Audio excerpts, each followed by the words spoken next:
Okay, say something, Evan. Okay, nobody hears you. Wait a second.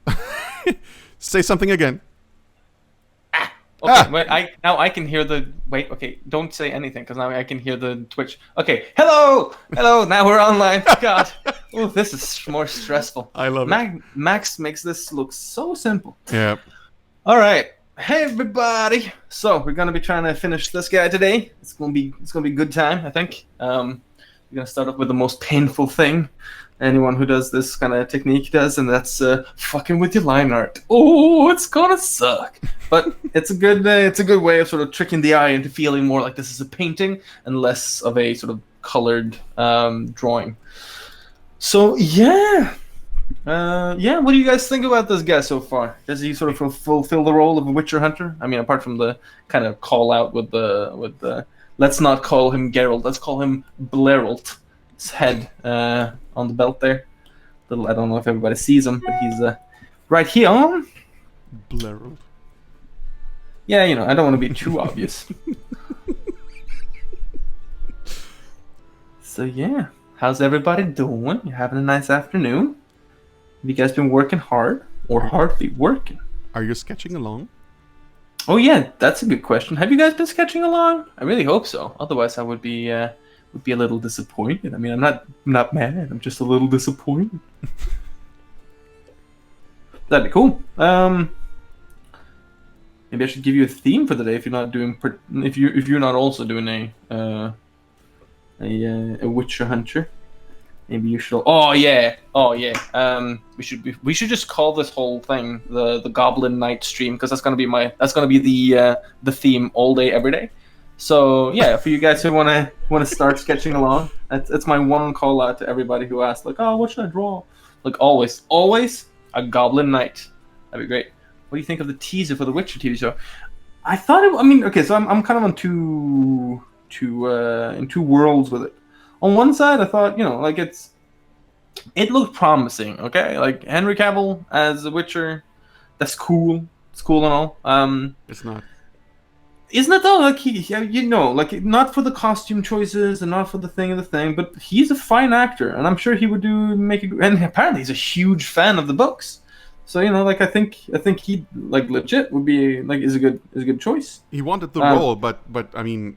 Didn't you last time say he's super like a cardboard thing, but that is suitable because Geralt is the same thing? Well, yes, but in my defense, I went and actually read a little bit about the whole situation. Apparently, he got the role because he he's read the books and he's a huge fan, and he was super geeking out about it. So I don't know, I respect that. I think that's cool. That makes him a good actor. No, but that makes him well suited for the role. Mm-hmm. I think. I mean, especially when it comes to things of really established IPs. I think sort of personal interest and willingness to immerse yourself in the source material is a laudable trait. So yeah, I don't think that's where it's gonna stand or fall. Because again, if you've seen, I said that what I said was that a cardboard cutout of Henry Cavill could do a very good job as Geralt of Rivia, but because he's a boring person, not Henry Cavill, but Geralt. But have you seen Man from U.N.C.L.E.? Yeah, I did. I watched the show when I was a kid. Oh, I didn't, because I'm not as old as you. Come on, it's 5 years. Oh, the burns start early. I hope you guys are not too summer hot because it's about to get toasty up in this. Anyway. Yeah, okay. Oh, oof, the burns. Anyway. Release the hounds. Burns. Anyway, no, so what I'm saying, that was my first introduction to Henry Cavill, and I think he's a fantastic actor. I quite like him. So I think he could do a great job of Geralt of Rivia. I thought the costume design seemed a little half-hearted. I must be honest, especially the druggy scene where he's seeing the spider in the woods, which that. I liked the detail of him sort of having all weird bloody eyes and stuff because he's been taking one too many potions. But I thought the armor design and there's a lot of stuff there that I personally would have loved to see reviewed or at least revisited. But I can't. I mean, as the freaking Hobbit movies are a testament to, I can't get what I want all the time. So I don't know. I don't think it's going to stand or fall on that. I think it's going to stand and fall on whether or not the actual action and actual dialogue and the writing, if that's good, then there's a chance. There's a good chance that this might be a solid little fantasy bit. But also, following the trends in the industry over the last couple of years, you are absolutely allowed to be skeptical, and I'm cautious. I'm cautiously optimistic, is all I'm saying. Yeah, I mean, everybody saw the scrotum armor of the Nilfgaardians, and yeah, I suppose. But maybe for all we know, I mean, if we're gonna talk about scrotums and fantasy, which I fully admit is a bit of a weird tangent. I wasn't going there. Can we talk about? Well, we don't have to talk about, but can we talk about the Night King and like his boys and how they all look like they'd taken like, an entire day's bath and then just gotten out and looked like light blue or gray prunes, all of them, like that was a terrible look, I thought.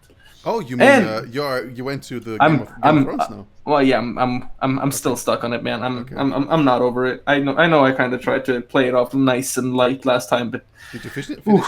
Oh yeah, of course. I was. Yeah, of course. I saw it during the premiere, but it was that's not. I thought you would shy away from it to just not no, I was tempted, but you have to have closure, especially with things like these. That kind of closure. Yeah. Come on. I mean, it's either that or like live forever in the forlorn hope that it might have been epic and that, my skepticism left me out of a good moment. And I don't want that. Mm-hmm. And also, by the by, I don't know if we mentioned this in last stream, but at Comic-Con, where Seth Rogen freaking like Seth Rogen is the prince that was promised, apparently. He is. It was awesome. He like even though D&D didn't show up, he just burnt the hell out of them. It was awesome. It was great. What did he do? Like what are you talking about? He's the producer for this other show called Preacher. Yeah. Which is great. Yeah. And oops, I just screwed that up. Their panel at Comic-Con was right after the Game of Thrones panel. And so a lot of the Game of Thrones fans were really sort of upset about how shitty that panel was and how like they didn't get any answers and that D&D didn't show up and all the cast was there, but they were all just like, oh yeah, no, we actually thought that the ending was great. And apparently like Nikolai Kaldau or whatever his last name is, he had said that Jaime's death was perfect. So there was a lot of people who were less than thrilled about that, and so Seth Rogen kind of took it up and he was like, I have no experience in running Game of Thrones, the TV show, but I have experience in running other TV shows, so based on that, if you want to ask me questions, you can do that. And then it turned into like a whole roast session about, let's just say that you're not the only one getting burned these days, I mean. So yeah, apparently whatever lacked in the Game of Thrones panel was thoroughly taken up in the Preacher panel. So that's cool. Anyway, that was a bit of a tangent. Do we have any good questions? Spit it on? Oh, he's gone. All right, well, I'll... Goblin of Rivia. Yes! That would be amazing. Do it. Hello? Sketching the scapula, trying to understand it. What the fuck? Ooh, yeah. I've been thinking about like doing sort of a study stream. I think we're going to be trying to start doing that either next week or at least sort of pretty soon. I'm feeling the need to go back and like refresh my anatomy and really try and take that up a notch. So that'd be really fun. I think maybe if you're having trouble with like small micro details like that, maybe take a step away and like try and break down a larger element and see how you can fit the scapula into that as like a simplified element rather than Can you hear me? Understanding it in detail. Those things can be real difficult. No, you can't. And just as a little call out, we have 69 viewers. Hey. So What?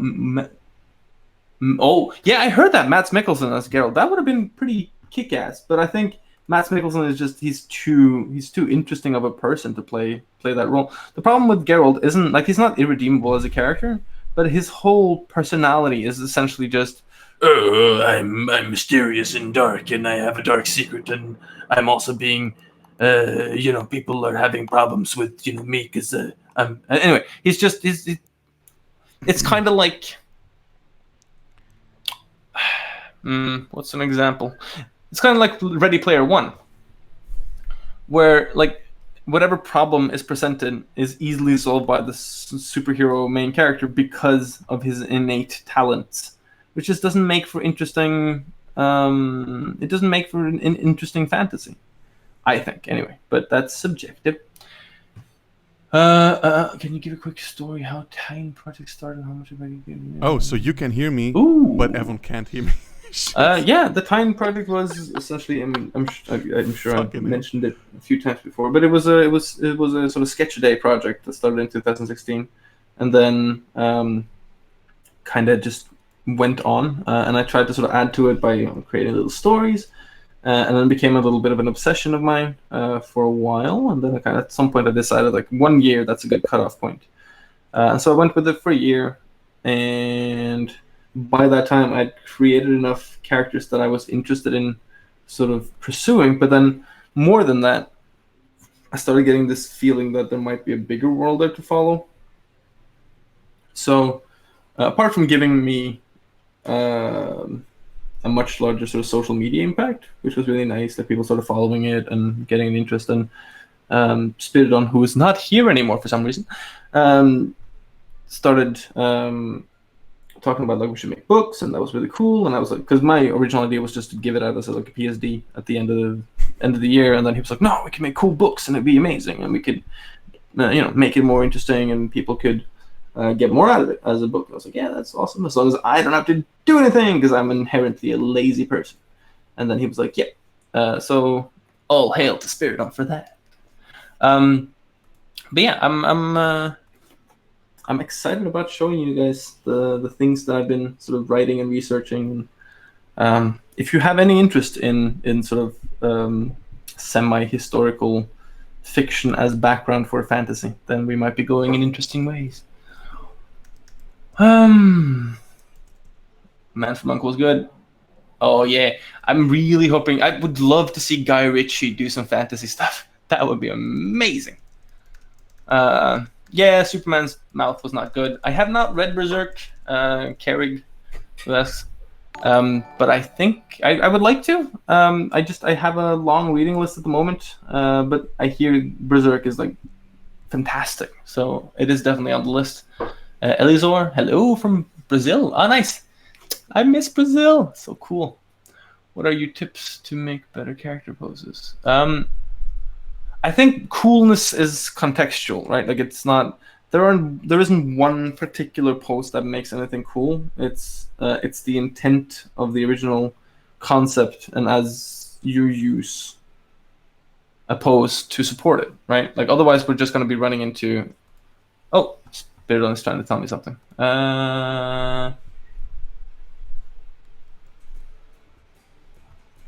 Wait, maybe it's on my side? I'm not sure. Maybe something unplugged. No, it's on my side. Shit. Anyway, fuck. What was I talking about? Oh yeah. So coolness is basically just down to whether or not you can use the pose to. Yeah, Spirit on your microphone is turned off in the appear. You can use the pose to support the concept, to make it feel more available to the audience, and sort of immediately explain another aspect of the character. I think that's what makes it feel cool. Yay, Han Basic. That's a very good exercise. Keep rocking it. Study stream will be perfect. Yes! Oh, it's gonna be fun. I'm looking forward to that. It's gonna be a great way of pushing myself back into studies too. So I'm looking forward to that. Okay, now I'm gonna stop procrastinating this because I've been kind of putting it off, but I really need to eliminate some of these lines. You know how it is. You start talking and you forget yourself. Okay, Marius can hear Spiridon, so this is weird. I don't know why I can't. I will do now the following thing. I will just end the call for a second. You can all hear him, but I can't. This is strange. Wait. Say something, Spiridon. Yeah, I will close the call for a second. Yeah, I can't hear you in the stream either. This is very weird. Wait a second.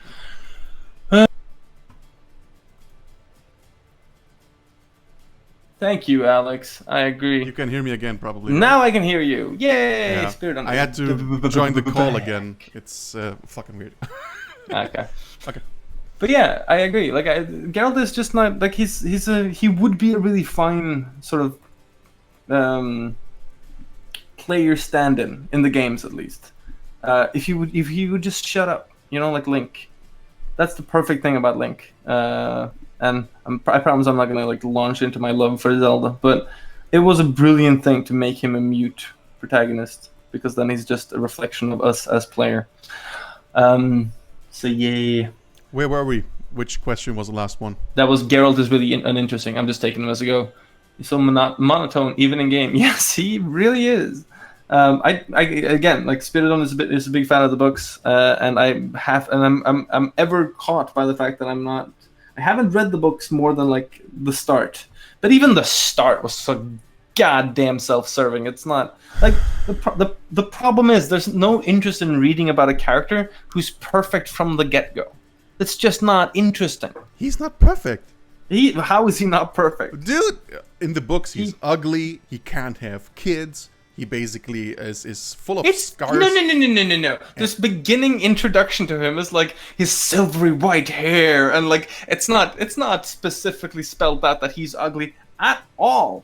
Okay, so when you, for example, read something by Grimm, by the Grimm brothers, which are a huge reflection of Geralt of Rivia, and the whole character and everything that happens in there is a huge reflection of everything that happens in Grimm and in the folklore, what is it called, fairy tales and everything. So, of course, things are a bit more shiny than they should be in other stories then. You know, it's like, it's that kind of a story. But that's the point. Like, why does it need to be? Why? What part of like fantasy as a genre so specifically invites us as readers to be so complacent that we need a shiny? Like, what are we, 3 years old and we're like, ooh, shiny? No. If you want, if the point of him is that he is a subdued and neglected like undercast, then fucking play that. That's what I'm saying. And this whole thing about like, yeah, he's super ugly, but he gets to fuck all the chicks. It's like, yeah, it doesn't really check out, does it? Like, that's my point. Like, he might not be a direct Mary Sue, but it's not far off. And no, I'm just, what I'm trying to say is that, how the fuck do you know you didn't read the books? What? I was kind of gambling on those first 100 pages, but I'm not hearing you put up a particularly strong defense of the man. Oh, come on, you know I lose every kind of fight we have in that direction. Well, that's just because I'm right inevitably. That's true. See that people was overplayed sarcasm, because he was very much right about, you know, making the books about every decision of design and production ever, but you guys don't get to see that, so I get to play it right. Dude, I don't need the books to be perfect in the story too. Like, I mean, for me it's just the best franchise that is out there. It's has everything I like. It's good. Question. Very interesting fact. Do you think the form of narrative you enjoy is due to the ages of... Possibly, but I don't. I mean, you can never discount that, and I haven't really sort of. I mean, I don't know. I was born in '88, so I'm not. I mean, I'm more of a '90s kid than an '80s kid, I suppose. Like I didn't form permanent memories until, you know, the early 90s. So I can't really lay claim to an 80s heritage here. But I think part of the reason why I like those things is because I was brought up with like pretty old school fairy tales and folklore stories. And so I'm just like, I was never into like Xena Warrior Princess or Conan or any of that.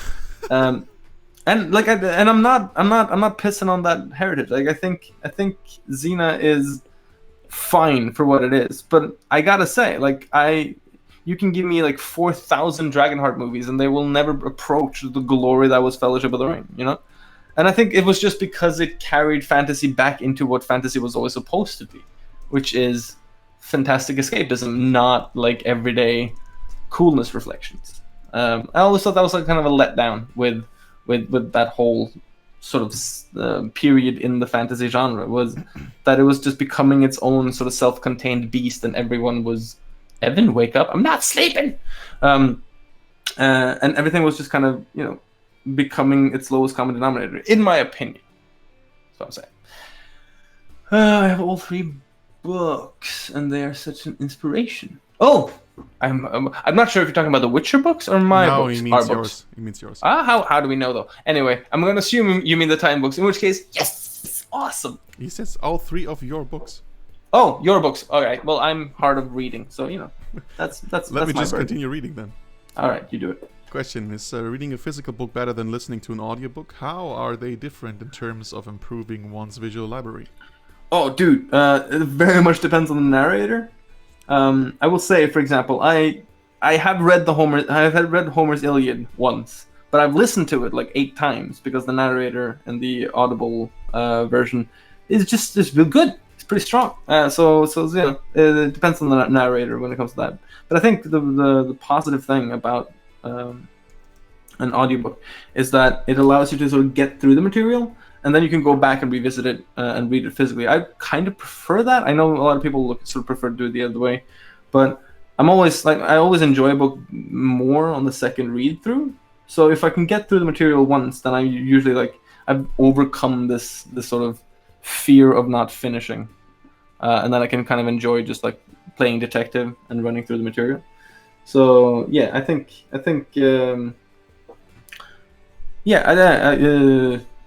so for the purpose of audiobooks, I'm a big fan of it. Hey Evan, when studying, I sometimes feel like I am just copying without absorbing information. How can I study more effectively? Any techniques or ways to approach studies? Yes, indeed. Well, let me just do this. So I'm just gonna try before we start painting. So like the lines are. I'm just gonna go into like the next step before I answer the question. So the lines are at this point sort of subdued enough that wait, those brows are not looking good. Beryl over here needs a little makeover.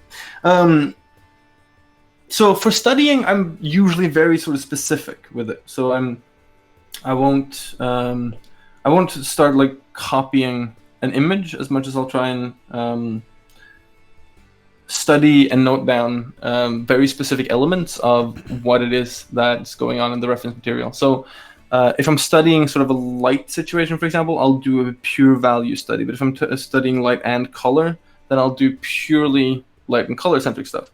I think the point there is to try and sort of focus on the piece of information that you're trying to extract from the reference, and then let everything else be. And then as you get more comfortable with those elements that you're working with, then you can start combining things in the study as well, and study sort of whole images, so that you can start studying, you know, the confluence of elements that makes up the source material as a whole. If that makes sense. Do you guys have plans to make a Discord? Yeah, okay. Let's reply to 200 people, please. Then we will do it. How can you stay productive and motivated during your days of studying? Well, so I get where that question comes from, and that can be hard. It can be difficult to sort of to not feel like it might be like a bit of a waste of time, or like, you know, that it's not just like time's taken away. So again, the more specific, the more specific you are about what you're trying to learn, the more easy it is to look at your final result or the stuff that you made and tell yourself whether or not you feel like it's a worthwhile result. So I think, starting to run low on battery. So yeah, I think the trick is to be very specific before you start out of what you're trying to end up with as a term of study, and then stop once you've sort of attained that, rather than sort of go on and on and on until you start feeling unhappy about spending too much time on something. Miguel Iglesias, he's asking what mic you're using. I'm using an iPad Pro. Mic. Oh, what mic? It's a Rode something. I can't see the markings on it at the moment, but it's one of these bad boys. There we go. On a hanger stand, so it's pretty nice. It wasn't too expensive either. Actually, a little shout out to Daniel Matthews, who I'm doing the Backwater Bastards podcast with. If you have the chance and the inclination to listen to a bunch of nerds playing D&D really badly, then check out Backwater Bastards. So he sent me this because I was dragging my feet on getting a proper mic for it, and he was like, I'll have this lying around, you take it. It's like, yeah, boy! So, Dan, if you're out there listening, love you, brother! We don't have any questions right now. Hey! So, maybe explain what you're doing right now. Yeah, so, I'm essentially trying to get the light to feel sort of desert-y. Because what I'm going to do as a sort of backlight to this is to have a tertiary light sort of poking up from the bottom like this. Oops. From the ground up. So I'm trying to sort of simulate a stark top light that would then splash off of the ground and light it from below. So the top light should be kind of cool. So I'm going with this sort of desaturated green. I might screw that around a little, I'm not sure. So the advantage with the lighting setup I have now is that it's fairly small areas of the character that's actually lit, so I can be kind of racy in my designing of the light. So that's what I'm trying to do right now. So I'm trying to seek out little triangles and little points where I can like do fresh little light things. I keep jumping back and forth on brushes. I might as well just go with my my good old trusty. I can't poke my head on the mic. Good old trusty round brush with nothing on it. I find that whenever I screw around with brushes too much and I get like too finicky about the marks that I'm making, it's because I'm not really thinking and I'm just kind of looking for something. So then I'll go to my my non-finicky, non-problematic round brush so that I can force myself to do things that have a purpose rather than just keep fucking around. That's starting to look pretty nice. I'd like to ask the audience one thing. Would you get some sort of tutorial from Evan that is based around working with Procreate? Because, like you probably can think about, this has to be created first. But I wonder how much you guys would like something like this.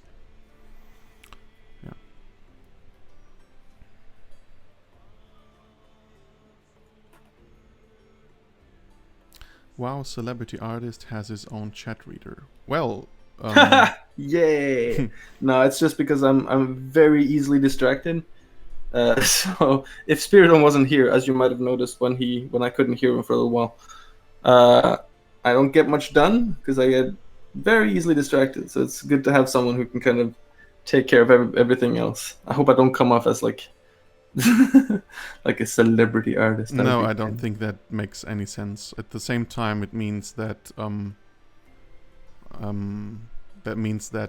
this whole thing here can also be used as a podcast. As some already told me, they're basically just letting this run, and sometimes just look how far you got with the art.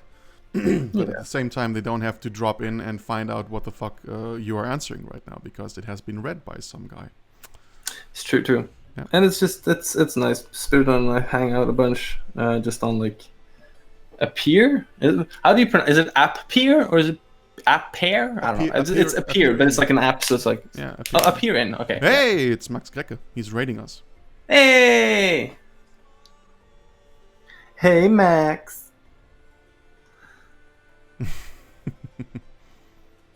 Max will just be known as Two-Face in my mind from now on. Because he was doing a kick-ass, like, face split sketch before. That was pretty cool to watch. Of course. As usual.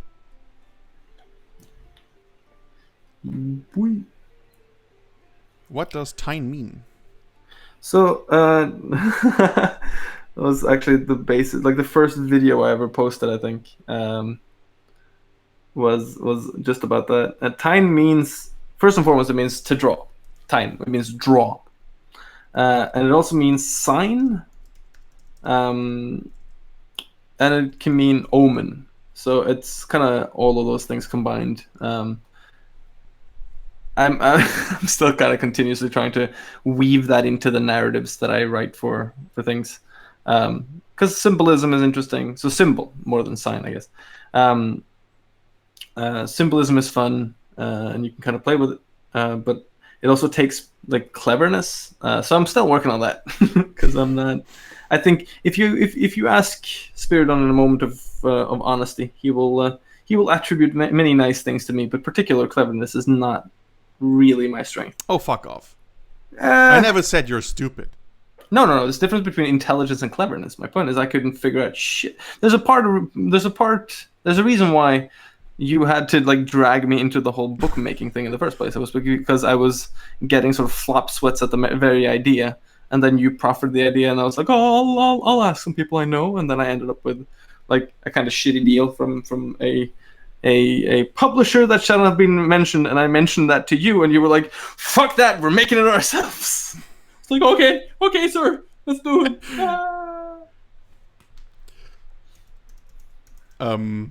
So that's what time means. Yeah, but at the same time, you just needed someone to infect you with capitalism. So yeah, there you go. I'm a good old socialist boy, me. Yeah. We just make a PDF. What the fuck are you talking about? This is a year's work. That's the Norwegian way, man. Yeah, sure. If you have something, give it away. Yeah, fucking toke, bruh. 420. Question for Evan. What are your thoughts about the old animated film of LOR? This is Lord of the Rings. I used to hate it because it was the only thing around, but the character designs were, in my opinion, so bad. Some of them were horrible, but then so I have like mixed opinions about that movie. I do like for nostalgia reasons, I love it, of course, but it doesn't really stand up over time, and like the whole like Boromir as a kind of Viking dude looked horrible. It's an attempt at making a movie from a point of not quite understanding the source material, I think, and also like part of that same crew, I think, were the people who made the Hobbit adaptation, which didn't look half bad, but it was just I mean, if you read the books, right, and you think about like adapting it, honestly, it would be weird to try and adapt, and I think we as audience were real lucky to get someone like Peter Jackson to do it, because like he knows more about the source material than most people, so he can kind of go in and have considered opinions that actually make a lot of sense. And like there's a lot of shitty stuff about that old movie, like the Balrog essentially just being a gorilla that they glued some wings to, and then things went crazy. So I don't know, I'm not like a huge fan of it, but it is part of my childhood, so I can't really hate it either. What line size do you usually like to work with? Line size, you mean? Size, yeah. Pixel guess. Yeah. So I remember Zeddy got that question once. What size brush do you use? And he went 12. Now fuck off. Whatever's necessary, I think. I don't really like make particular size brushes. I also work with different sized canvases sometimes, so it's not really a hard fast rule. But I've tried to work with some like as big of a brush as possible, just so that I don't allow myself to get too detail jockey too quickly. And I think that's useful because, like, when you're working in digital in traditional media, there are certain limitations that sort of present themselves naturally, and so those are the things that we naturally allow ourselves to be guided by in terms of like how we develop the style. But since there are no real limits to digital media, we allow ourselves to do anything and everything. And the problem that then arises is that since we can do anything, we end up doing everything, and then things just like that doesn't look good in the end. So I try to be kind of concerted about what I'm trying to do, and then use tools that allow me to do that thing rather than do something and let the tool guide me. Max says bye. He's leaving. Bye. By the way, you are in like the top 3 biggest artists on ArtStation. Who are the top 3 biggest artists on ArtStation, I wonder? Do you know? I know you have like 70k, so probably you're pretty top on the top. But what does that mean? That means like you have probably one of the guys that has the most followers on ArtStation. Really? Yeah, I'm not kidding. Huh. That's cool. That's the kind of reaction I was expecting. Yeah, I used to be really into like stats and stuff. Sardonically enough, I used to be like looking at that back in like the concept.org days, essentially because I was real envious of Bjorn, who, if he's still in the chat, shout out to the Hurricane. But seriously, like I used to be so angry at how fucking good he was at just like being prolific, because I wasn't. And like nothing will make you more bitter than both being hero worshipping and naturally lazy. So it was one of the lessons learned from being on console.org was like just focus on doing things and trying to get more stuff done than you did before. Don't let the stats rule you. Isn't this something that usually people say that are fine with their stats, like doing well? I think I'm sure it is, but yeah, and I'm sure it sounds super pretentious. Like, oh yeah, I don't care. I'll just have. It's just No, but I can imagine, and that's not how it's intended. At least it's just, and I'm super flattering that like so many people on our station think I do good stuff. That's super nice.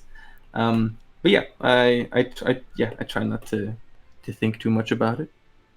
I heard that they were gonna do away with the like function on Instagram, which I thought was, I wonder how Instagram is gonna survive after that. But I like the idea. Since it's basically the marketing is based on the whole numbers that the influencers bring into this, I also wonder why they do this. Are they like, I mean, in the end, it's Facebook, right? And I feel maybe it's just Facebook killing off the opposition by buying them out and then ruining them. Nah, they would have done this sooner. You know, maybe it's been years since they acquired it, so it doesn't really make sense that way. Doesn't it though? Like that now it just seems like, a terrible experiment gone awry. We're trying to get people off of this like hook. We were just trying to do something nice, and then it turned out shitty. Oh, it's not our fault. Bjorn missed what you said about him. To say again. Bjorn, you're the fucking baddest boy. He just said like he was super envious about you when in the conceptart.org days. Yeah, man. I'd like to hear that. You were the goddamn worst. Just posting every day, being all awesome, making the rest of us feel like shit because we wanted to go out on Friday nights, and then Bjorn was like, I made like 400 sketchbook pages this morning. It's not so much, just do my thing. Now I'm off to do professional work. And the rest of us like, damn you, Bjorn. Damn you. Look what he says. Oh, man, come on, man. You'll never not be cool.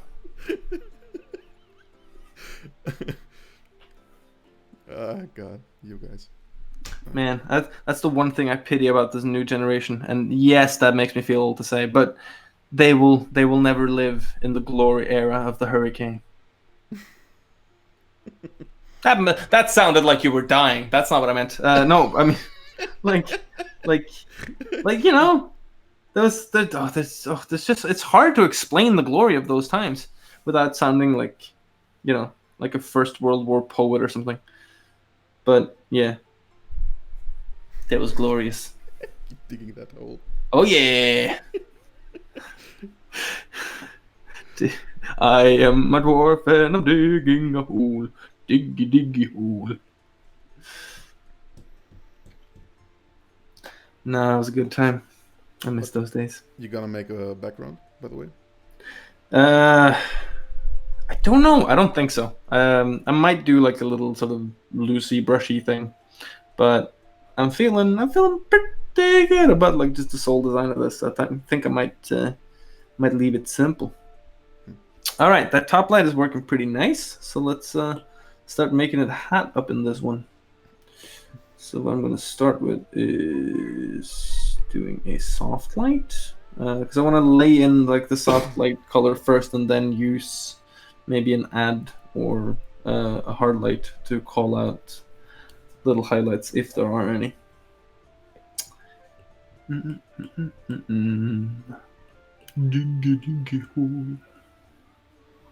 Good morning. Good morning. Like, where are you? Where is it? Good morning.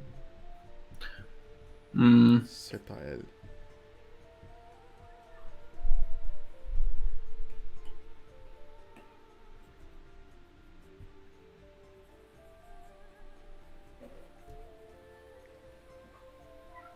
California.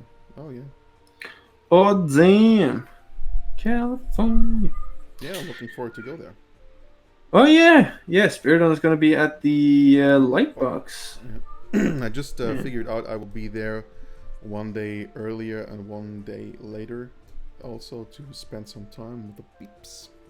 Nice. Yeah, leaving from Paris together with Jean-Christophe, as far as it's planned. Yeah, it will be a lot of traveling, but that's what you do. Fancy boy. Yeah. I didn't tell you, by the way, dude. Sketchbook is coming along nicely. Oh yeah. Yeah, well, that's gonna be good. And for those who don't know, have been putting together some stuff for you. Actually, with the help of my wife, who had some off time and offered her help, she scanned 1,500 pages of his sketchbook books. Yeah. It's packed, by the way. I'm gonna send it back to you. Hey, nice. And yeah, we will make a couple of sketchbooks from this one, and I hope that this lazy fart here will add some writing to it, right? Huh? Yeah, I'll try. Yeah. I'll try not to be too bashful. Just explain what the fuck you have been doing there, because I really need you to figure out, like, from which year the stuff is, and to make it kind of make sense for people. Yeah, that's gonna be an interesting trip down memory lane. Right, I figured as much. How do you sketch people sneakily in public? I'd like to try it, but I'm afraid someone might notice and take it the wrong way. All right, so they're gonna take it the wrong way. So just you're never gonna get out of that. But do it anyway. Yeah, what I suggest is practice a non-creepy smile.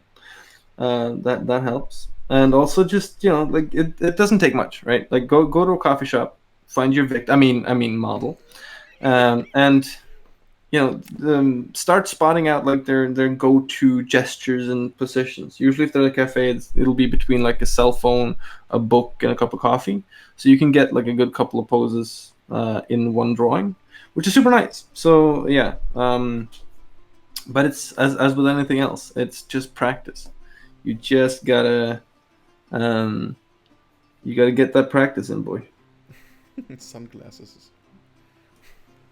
Yeah, well, that's that like give and take of like creepiness again. Because if they then see that you're looking at them with sunglasses on, that's gonna get real weird. Rosbluff is asking, people really take it the wrong way when you draw them? Never happened to me in 2 years drawing people in the subway. Yeah, it depends. Sometimes, like I used to have a subway sketching group in Oslo before I went to Canada, and we would go on the subway, and we would like drop people, and we would just sit there, like from end station to end station. And one time we were like 7 people, and there was one guy other than us in the cart that we were in, and we were all sort of sitting distributed around him, drawing him, and like a little before he came to his station, he started noticing that we were all looking at him in shifts. So once he got to his station, I don't know, maybe he got off before his station just because he was freaked out. But yeah, he was pretty quick off the train as soon as he could. So I've never had anyone get angry at me for it. I know I've heard of friends who've had like been confronted because people thought it was disrespectful or something. So it happens, but don't let that. Yeah, I mean, I'm not saying that I think that's normal, but if that happens, just explain that you're just out here studying, and you started sketching this person because of their continence and their interesting look. Give them a little compliment. People are mostly quite receptive of a heartfelt compliment. So just no matter how bitchy people can get, just be nice, be patient, and if they want you to stop, then you of course do that, and you go draw someone else. Most people don't care, or they think it's interesting and they come over and they want to have a look. In which case, show them what you got. That's what back then when I was still doing that stuff and with other people, like drawing together with them. That was the experience that we had. Like, you were actually drawing them, but the worst thing was that they get up, go to you, and the whole setup is just ruined. Yeah, but I mean, I usually find that quite charming when people come over and they want to have a look, and they like it. It seems like it makes them kind of happy. Like, oh, there are artists sitting around drawing. That's cool. I'm like, yeah, cheers, man. Yeah, that's what Rosbach was also saying. Personally, the few interactions I had with people was them being flattered by me drawing them. Yeah, exactly. Yeah. So you just gotta take it for what it is. You gotta draw the right people. Yeah, you learn to spot them after a while.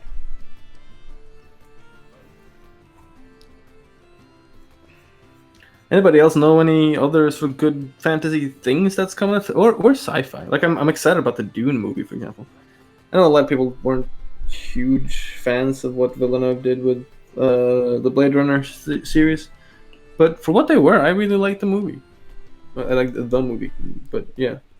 Sci-fi wise, I'm looking forward to The Expanse season 4. Yeah, I gotta go back and give Expanse another chance. I understand, because I watched season 1 and I was so bored, and I didn't. What's wrong with you, man? I don't know. Probably something, but like the detective character, there was something about like how they were trying to make, like, I could kind of understand how that could be written interestingly, but I didn't think he worked at all as a character, and it was just like that whole. Yeah, that part of it I didn't quite think was just boring, kind of. Maybe that speeds up after a while, but I don't know. Like, I felt, especially as like the first couple, I saw season 1 and I thought it was fine, but it didn't like. Yeah, it just gave me like a experience, I think. But maybe I need to give it another chance, because I saw Altered Carbon. I quite like that, so I thought. That's crazy. I never would have expected you liking Altered Carbon. Really? Yeah, really, because I mean, they got a lot of shit for everything. Yeah, but that's because it wasn't like the books. Oh, okay. Whatever. Huh? Okay. That wasn't that what they got? That's what I heard, but I don't know. Like, as I hear it, people have been saying like, oh yeah, that's a criticism, but you should go back and give it another shot. So. As I understand it, I probably should. No, really. Especially the last season, it had everything I loved about Deep Space Nine, for example. Oh, the politics and greediness and the different kind of approach on life forms, like like the wormhole entities, where it's just. I find it a bit different. That's what I like about it. It's not something where I'm sitting there and thinking, oh, I know what will happen next. It's not Star Trek Discovery, is what you're saying. Oh yes. Man, I remember I was excited before that came out. I liked Star Trek Discovery. Who? You? Yeah, I liked Okay, it. so you can leave right now. I know, but I mean, your argument was season 1, and I'm talking about season 2. Oh yeah, you said. Yeah, I guess I should watch season 2, but season 1 was just so garbage. it was hot garbage. Like what the hell? Like an alternate reality. I thought like the alternate reality was cool, but as a narrative tool, it was just really bad. You mean like it's funny like in a sense of the Sherlock Holmes episodes and stuff, or yeah. No, it was just annoying. I hated them too. Yeah. What you mean as compared to TNG? You mean or what? No, I mean like I generally when they had this Spock's beard episodes and all these holo deck shit going on sometimes, was just annoying. Well, of course, I'm not arguing for like the direct excellence of. Wait, you mean in season 1 or in something else? All the Star Trek episodes? Well, of course, there's a lot of silliness in the original, but if you talk about like the soul of the original versus the soul of Discovery, like what that show is about, it's not Star Wars. It's not Star Trek. It's trying to be Star Wars. Holy shit! Did you just confuse it? Well, that's the problem, isn't it? Like Star Trek Discovery, much like the Star Trek movies, is like, oh, we want to be Star Wars. I was like, but that's not why I came here. I wanted some creative, solidarity-filled problem solving in space with some like crazy magical characters. But so is it still? Was Discovery, in your opinion, even worse than Voyager? I must admit I haven't seen Voyager, so I couldn't answer that. Okay. What, like, is this all you have? Have you watched Deep Space Nine? Only a few episodes, but I've heard that it's when Janeway is, and I know the character. I've heard that it's really good. So and Deep Space Nine is really good. Voyager was horrible. Yeah, that's what I've heard. Yeah, really horrible. It was terrible. No, really. I mean, you can't just take like what's it called? Like a small ship, yeah, that is made for what's it called? For science, a science vessel, and then just fuck it, we go through Borg territory. It will work because we got it'll Borg. Be fine. We got a Borg, and it will help. No, I'm telling you, it'll be fine. We got a question. Before that, I'm just gonna explain itself to the jury. I mean, audience. Mm-hmm. So I'm using a light layer just to smack in a little bit of this orange to try and kick off a little bit of more of that underlight and just control it a little more than I can with a soft light layer. The soft light is really nice to setting up the colors you want. When you I'm not really good at like color picking, but I am fairly good at knowing what I want. So I'll use the soft light to like establish color harmonies, and then I'll try and support those by using more specific color choices. So that's what I'm doing right now. And on to the question. It's not really a question. It's just Dan saying that he's struggling with shading in PS. Oh, classic problem, Dan. Trick tends to be to follow the KISS technique. KISS. Keep it simple, stupid. No, but literally, be specific in your light sources and directions. Try and minimize sort of chaotic and mysterious elements, and separate your light sources so that you're shading respective to one light source first and then another one as you go along, and then combine for effect. That's what I tend to do. But I'm also aware of like the frustration of working in that kind of a slow way. So if it helps at all, I screw it up myself all the time. So just have the patience and the chutzpah to go at it again and again until you get it right. Which plays right into the best question I've ever seen here. Have you thought about making a comic with your characters? It would be incredible. I have. I'm not. I don't like repeating drawings. I'm not a comic book artist. That's, I think, the problem. Is the core issue there. Yeah, but I don't like. It's not. That's like asking you to just. Yeah, you could be a programmer, but you know. Oh, come on. Is that really something you want to do? It's more like asking me to be a web designer, and I'm like, yeah, I can. No, that's because you just misproved your whole point. You're fine with being a web designer because it's something you're fine with doing. No, I choose to not be a web designer because I'm not a big fan of it. But I could. Okay. Yeah, but I don't think I could. I don't think I would be happy. I don't think it would give me anything. And I don't think it's the venue in which I would want to tell the story that I have in mind. I think I do thoroughly respect a bunch of I quite like a bunch of different comics. I like the Old Republic comics, for example, Star Wars things. Those are cool. There's a lot of like lovely things, but it's not really the medium in which I prefer to play. I just remembered. I always remember when that question comes up between us or here in the chat. I just remember that when we were at IFCC 2017, and you had your talk, and there were people like the Black Frog saying you are basically already a comic artist. Yeah, but what does he know? He's French.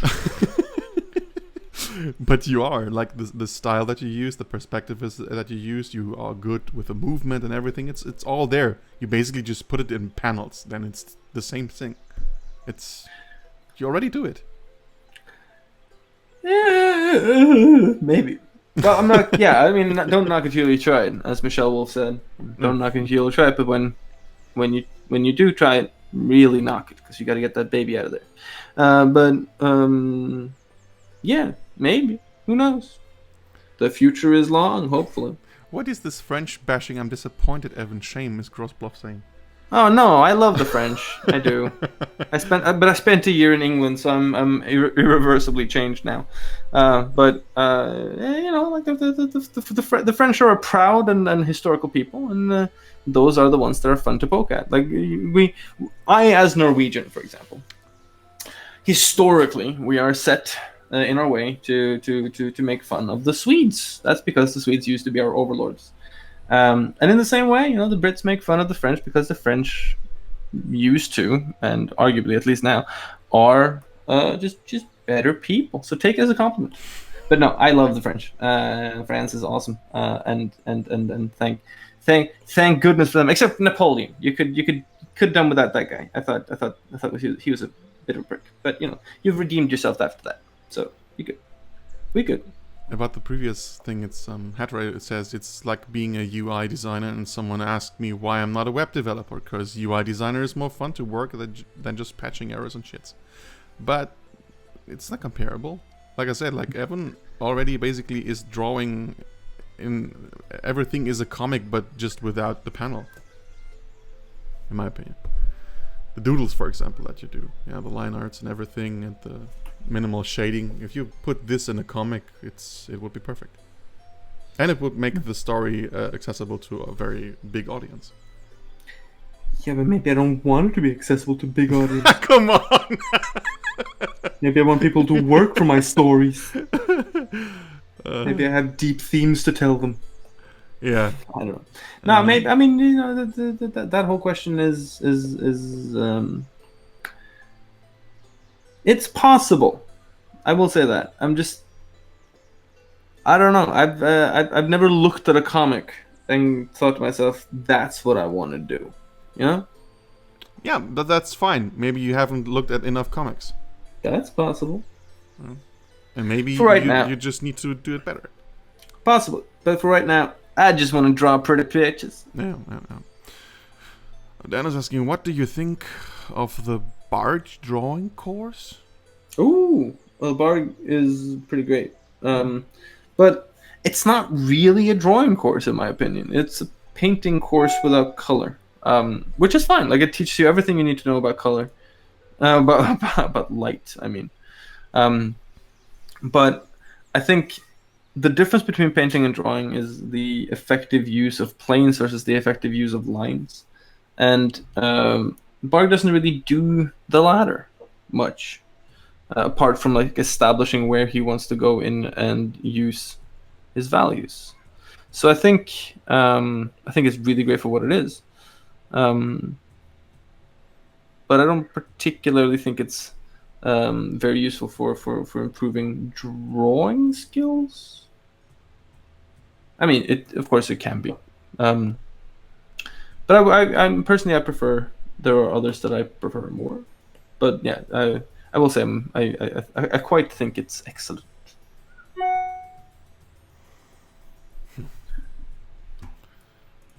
I think this stream will be up for another like a half an hour, right? So do you Yeah, think something like that. So I'll start. will you be finished then?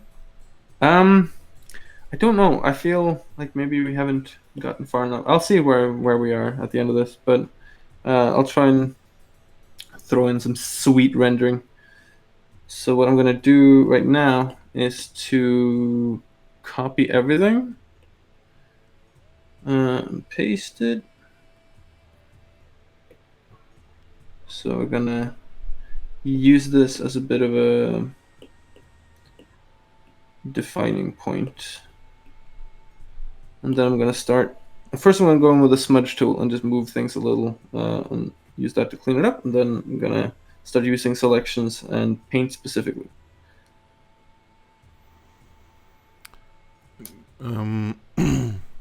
Rosbloff is asking, don't you have some urges to tell some story of your own? I suck so hard at doing comics or animation, but sometimes I have the desire to tell some story I had in my mind. Didn't you have times like that throughout your career? I do that right now. Yeah. Or rather, I have that urge right now. So so part of the reason why we're running the Patreon is that I've been putting together a bit of a story, to try and sort of frame a larger project. So essentially, the whole thing that happened with Tyne was that I had this idea. I kind of did the thing that I never do, which is I kind of outlined the story for myself, of this world, the Tyne world. This is all I got as a name for right now. About sort of these core cultures that I want to play with, and kind of a core mechanic for how the world works. And I've been reading a lot of like fantasy, sort of different very key fantasy writers, especially like the old school ones. So I've been kind of slowly but surely putting together an idea of what to base the story off of. And I know kind of the core story that I want to tell, but I want to frame it well, and I want to have like a backdrop that feels authentic.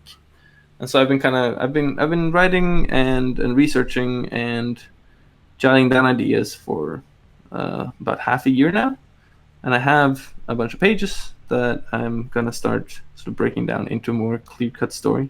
But yes, definitely, I definitely do have the interest of telling sort of more concerted stories. But I've never really done it before in this way, so it's a bit of a learning curve, and it's a bit sort of figuring out exactly what it is that I'm trying to do.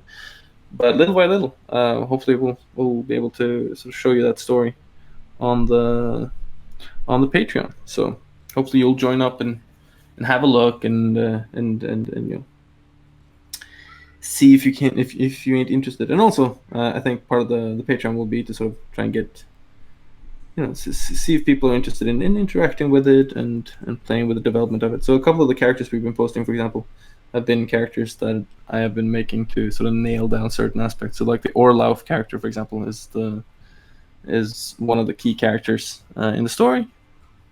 And there's going to be a bunch more coming, but I just have to. I'm sort of balancing between doing the Patreon and between doing freelance stuff and between life. So it's a lot of stuff going on at the same time, but little by little, you know, it's coming together. So I'm looking forward to sort of showing it off to you guys and seeing what you think. Yeah. So it will take a form of an illustrated book, and yeah, I will check it out. Yes, that's kind of the end product idea. Is if you saw the like, speaking of, like, since I mentioned before that I'd never seen a comic book that I'd seen, and I thought, this is what I want to do. What I have seen that gave me that kind of a sensation was the Knights of the Seven Kingdom book by George R. R. Martin. And I know it's a bit pretentious to say, like, oh, I saw that and that's what I want to do, but he is a hero and he is awesome. And that book is beautiful, and it's illustrated by the guy who did the old Prince Valiant comics. And I saw that and I was like, that would be awesome to do. So I think that's probably kind of the direction I want to try and pull it. So sort of a written narrative and then illustrated to kind of lead your imagination and then let your imagination go a little crazy. So I like the idea of making sort of historical centric or alternate history fantasy. So I've been researching a certain period of history quite intensely lately. I might hint more on it, but it's a part of history that has been sort of sorely neglected by the genre, I think, but is ripe for a little bit of fun. So yeah, I think like an illustrated book is kind of the way to go. It also plays into that idea, that romance I have with sort of the old school fantasy writers who I'm a big fan of. Wicked Creator is explaining to Grossbluff, I know the comics is a lot of hard work, but Evan Amundsen has that love for stories. Maybe he can translate it to comic pages. Nowadays, there are not many examples of comics with great art.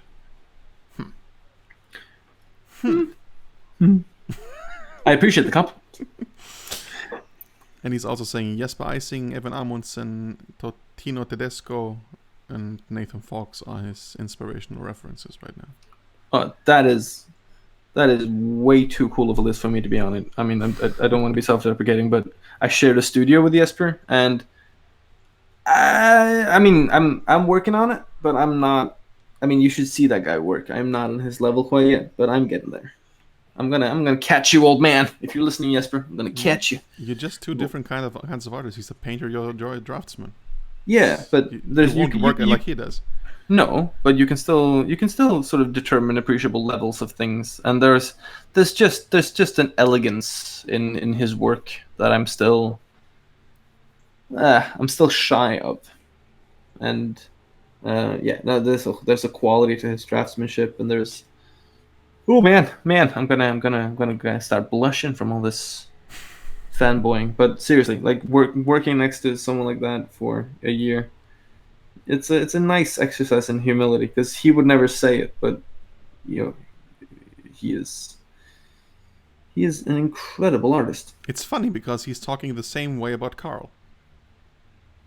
I remember at Angoulême, basically he was like, he's so good and I'm just so shit, and you're all the same. he's extremely self-deprecating, but it's weird because he's world class, but he's one of those people who just he's never had any experience in like self-promotion until relatively recently. So most of his career he's just been this guy sitting in a loft in Copenhagen drawing orcs and stuff, and that's kind of been it. And then now he's starting to get more of the recognition that he really deserves. But I can understand that. Like, next to Karl Kopinski, most people would feel a little shy. Again, a dude that is super humble. Like, Carl is basically, when you talk about how good he is and stuff, he's like, oh no. Yeah, he would never fucking accept it.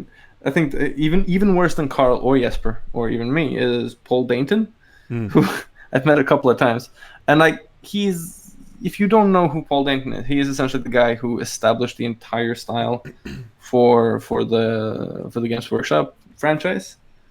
And he is, when you use the word incredible, he should be the guy on the Wikipedia page for that word, because no one should be like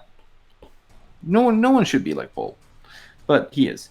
And you meet him and you see the stuff he does, and then you try to give him a compliment. He's like, yeah, but there's a thing that I'm struggling with. I can't do it. But yeah, he's pretty amazing. And even Carl is like Just becomes like a little boy next to Paul, even though they work together.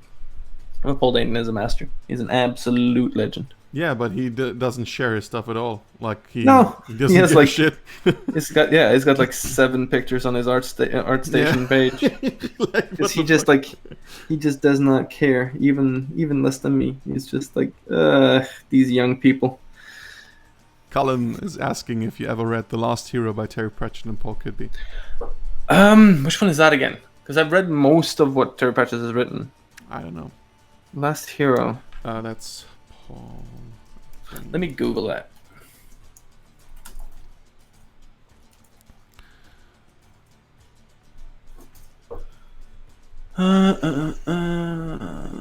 This continent last Hero. Oh, that's the one with Cohan. In which case, I do believe I have. Yeah. Oh man, that's a great one.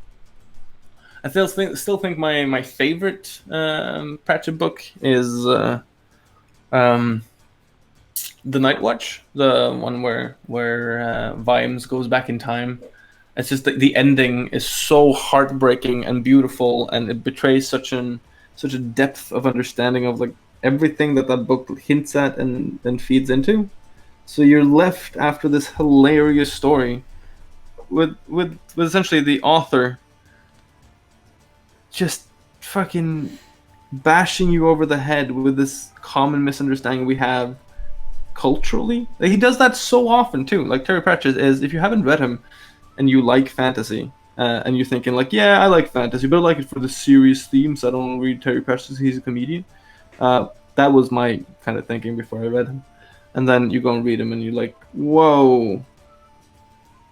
Like, he really does for fantasy what Douglas Adams did for science fiction, where as a comedy writer, he writes deeper and more heartfelt than many of the people who are self-serious and self-serving. So if you haven't, seriously, for the betterment of your soul, go and read Terry Pratchett. Especially The Fifth Element and Guards, and The Night's Watch. What's your approach to creating interesting silhouettes, especially with bulkier characters? Well, silhouette is kind of a tricky question because people tend to confuse silhouette with outline, and that is like it sounds like a question of semantics, but it isn't. So silhouette needs to respect movement as much as outline. And so if you're making like a big bouldering character, then I think silhouette actually becomes second to animation or locomotion. So because what you're talking about is like how easily recognizable the character is. That's the point. So for something that's big and lumbering, I tend to focus first and foremost on shape versus gesture, and then use whatever I've established there as a guideline for the shapes that define the silhouette, right? So this guy is supposed to be quick and energetic, so there's a lot of little spiky things, and those also like are very effective ways of like putting into the head of the viewer like, evil. So that's pretty effective. Actually, I don't need to alpha lock this, but what I can do is I can reverse select this guy. Just what I want for this layer 12 is to just have the character but none of the backgrounds. What I'm going to do is not do that, but then I'm going to take that selection, I'm going to invert it, and then I'm going to delete away. So let's see if that works. There's probably a more effective way of doing this, but what did I just do? Oh, whew. Okay, good. Bigger brush. How would you change his cloak if this was a good guy? Well, definitely not allow it to be as ragged as it is. If it was a good guy, then I would change quite a bit. So first and foremost, I would probably change the stance to something that conveyed. Well, okay, so there are a couple of assumptions I'm gonna have to make in order to make him a good guy. So if he's a good guy, but let's say that he has most of the same traits. So he is, he's like literally we want to talk about like the Witchers being bad guys then, or his prey being bad guys, but he's still kind of like hunchy, and he is, you know, dank and dark, but he's still technically a good guy. I would still try to sort of make the hunch of his shoulders and his countenance a little more elegant without overplaying it. I would probably try and make the cape a more sweeping shape rather than these like jagged spiky shapes. And probably try and change his stance or his gesture to something where he is sort of nobly going into a fight against something bad, rather than this guy who's kind of like slobberingly coming up on his prey.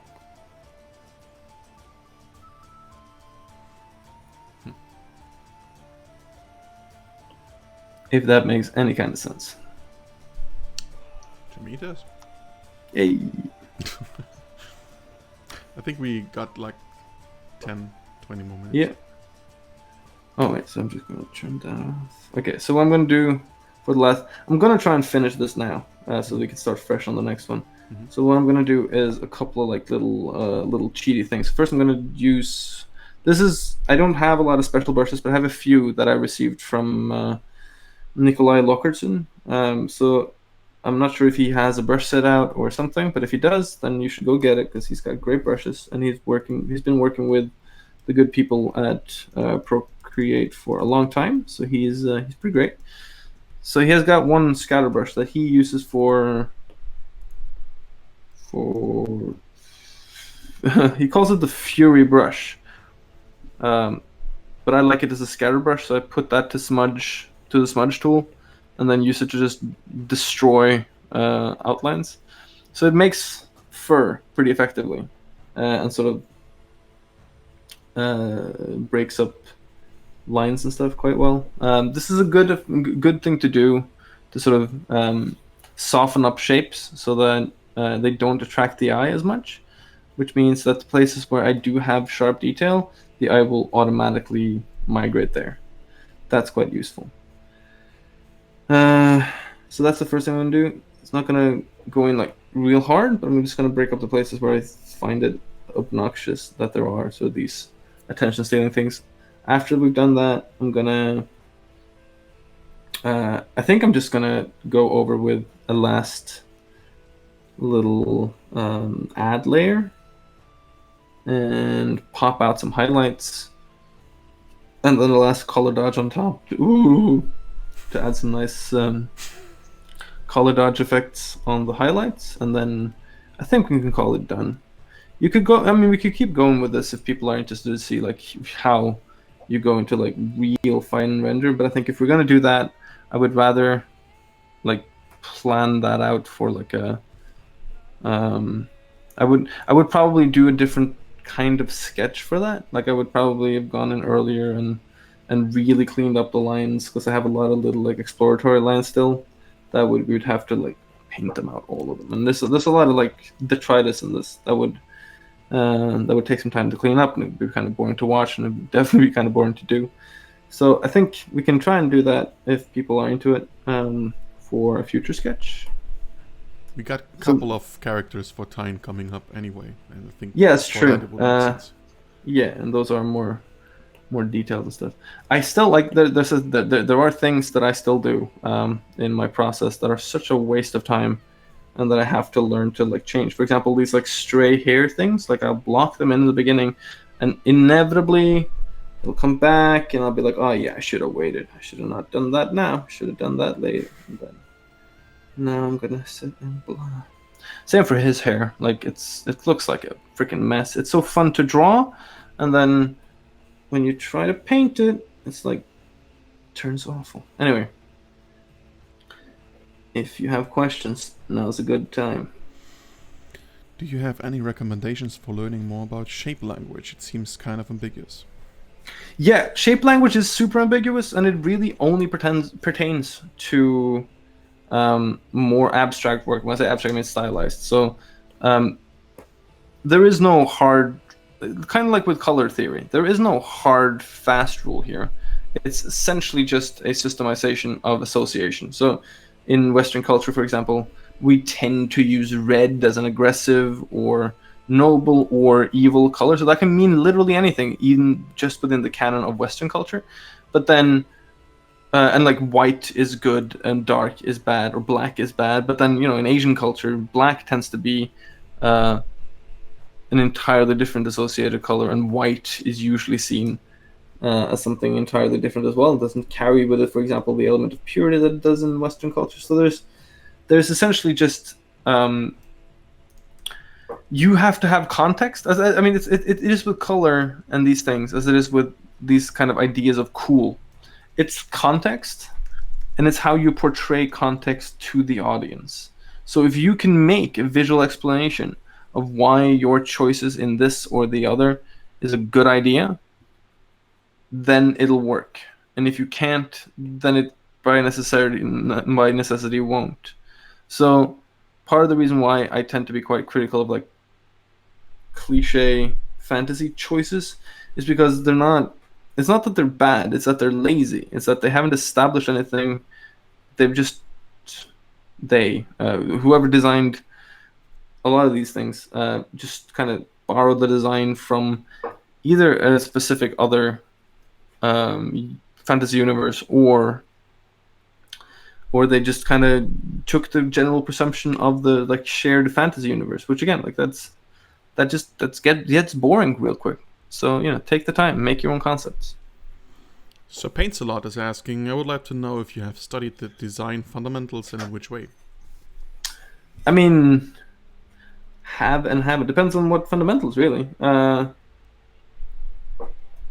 Yeah, you'd have to kind of specify. I've studied a little bit of Scott Robertson. I've studied some of the. I did some architecture studies at art school, but I haven't. I mean, if you have any suggestions, that'd be cool, actually. Since we're now talking about doing a study stream and everything, but yeah, like I studied a bunch of photographers. Let's see if I have that book. It's around here somewhere. Yeah, it's just, so a little bit here, a little bit there, but for the most part, what I got from all of them was like, this is my personal ethos, and these are the reasons why, which lets you know that there isn't one academic solution to these things. There isn't an overarching rule for any of these things. It's just what people have figured out works over time. Well, that's the way it seems, anyway. Luca is asking, maybe it is weird to ask someone who does characters, but can you talk about composition? Of course, composition is fun, and I do illustration as well, so it does pertain to that. And I find that composition in general, as with anything else, like it's a tool, right? It's a storytelling tool. So the only rule that I ever got anything out of when it came to composition was to try and lend a simple visionary or vision to whatever that you're trying to explain with the image you're making. So if the image is about like a particular character, then that character should be at the core of the emphasis of your composition. So if you're, for example, designing around an action, then the core emphasis of the... Oh, and that's where the pen ran out of battery. Damn it. All right, maybe we'll have to do another little session then. Yeah, come on, it doesn't take that long. In 5 minutes you can draw another 30 minutes, I think. It's really fast. That's true. So yeah, I mean, I'm not a particularly good teacher of composition, but I always found that like the simpler you can make those statements, the better. So I usually try to keep my compositions quite simple, and try and make them elementally focused on like the core emphasis of my story or the thing that I'm trying to illustrate.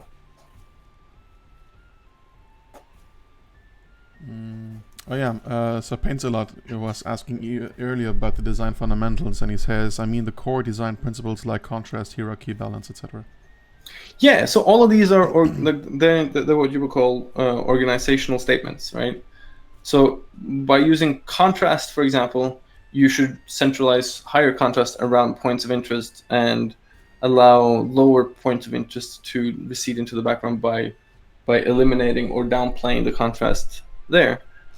In the same way, for hierarchies, you establish by the context of your image what you as creator think of as important and non-important, and you use that to drive the audience to make assumptions based on what you've set up.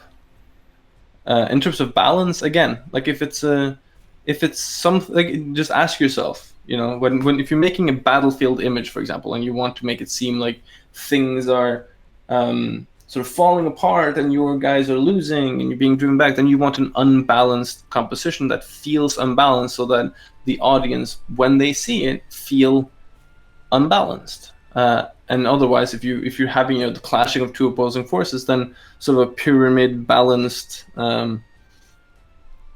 scheme might work better.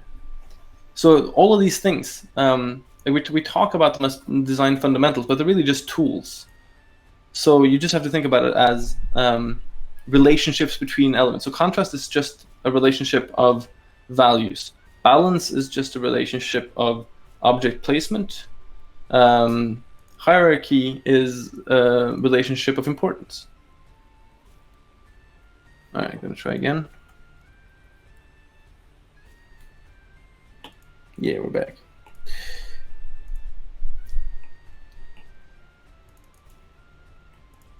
All right, time to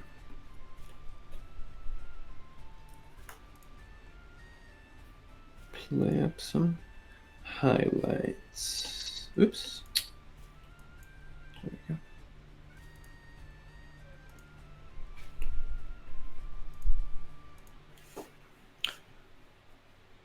go. Cheers, Paint a Lot.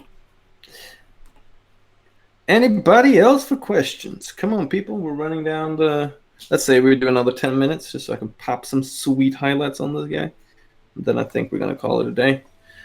Evan's got a climbing class today. It's going to be good. Got to learn how to use them ropes.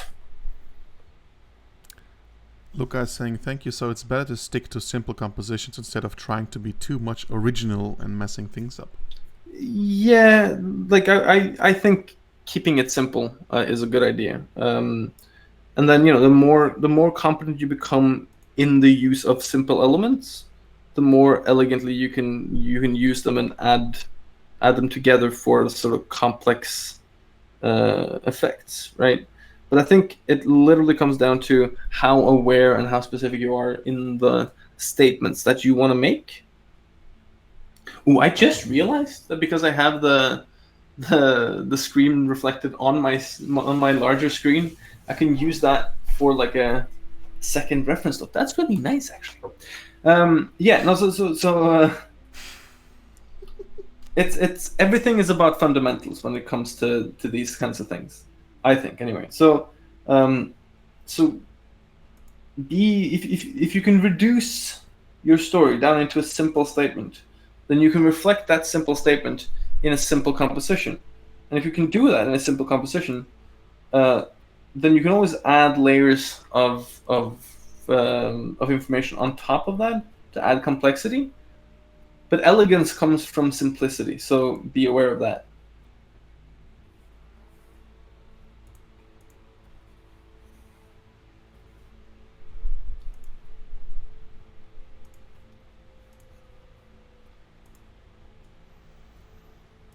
Do I regard problem solving as a fundamental? I think problem solving is that's more of a system, really, right? Like I had the good fortune of growing up with engineers for parents, so like the idea that anything can be solved if you applied logical means to it was like an early lesson, and I've carried that over into painting as best as I could. Which is where this whole like painting technique comes from, kind of, is that as long as I break things down into fundamental problems like anatomy or color or light, then I can solve those individually and then apply them to one another for a combined effect. But it's easier to solve them one at a time rather than jumping in and like trying to solve it all at the same time. And so I think that's it's definitely fundamental, but it's kind of the fundamental, because once you accept that anything can be solved, that there is no magic to any of this, that it's literally just skill that can be taught and can be learned, then there's nothing to stop you. There is just understanding, learning, application, and repetition. And I know that can sound a little depressing, but that is the coolest thing in the goddamn world.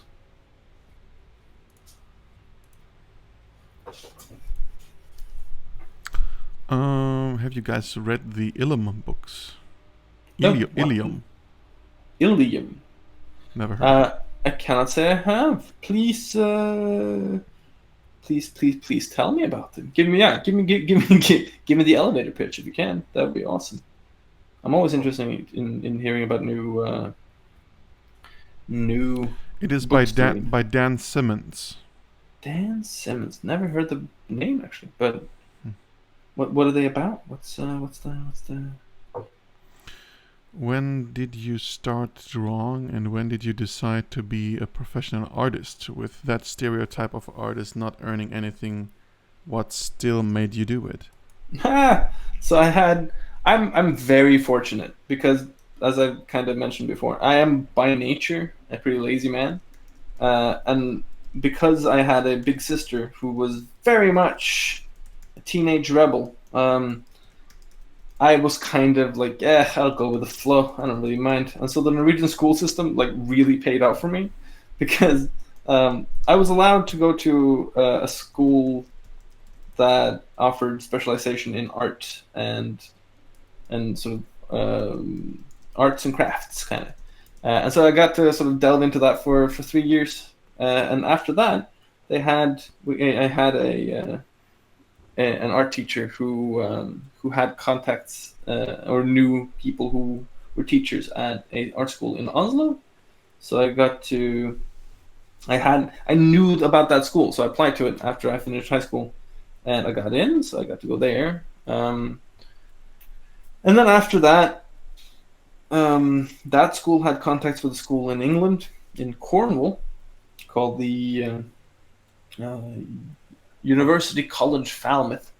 So I went there for 1 year, but because school in England is ridiculous and it's expensive, and in the end they weren't really teaching the things that I wanted to learn, because by that time I'd figured out the concept art was a thing and I wanted to get into that. So I ran away from that school quick as I could, and luckily, I knew some people from Concept.org who had already gotten into the industry, and they knew that Volta, which is a company in good old Canada, they were looking for people to come in as junior artists. So I applied to be able to do the art test that summer, and they had kind of an unofficial sort of rule that you were supposed to spend 2-ish weeks doing the art test, and I think I probably spent about 2 months doing it. But they just they never asked, so I didn't send it in until I was like, okay, I can add no more. If I keep going now, I'm just going to destroy it. So I sent it in, and it was about the most stressful week of my life. And then they came back and they were like, yeah, this is acceptable. You can come over.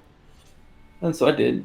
So I started about 16, I guess. But I never, like, a lot of the people I know who do this had like a eureka moment where they're like, I'm gonna do this. And thanks to the Norwegian school system, I never really had to have that moment. Maybe the closest I had to that moment was when I decided to take that art test rather than like call it quits and go do something else. And I think the part of the result of me never having to sort of confront my parents about like that whole thing of like, yeah, artists never make any money and stuff like that, was that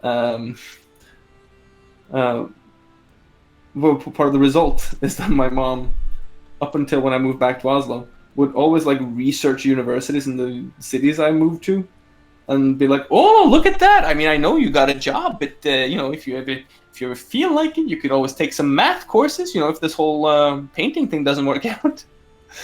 So, I was very supportive, but also, always keeping an eye out for other possibilities for a little boy.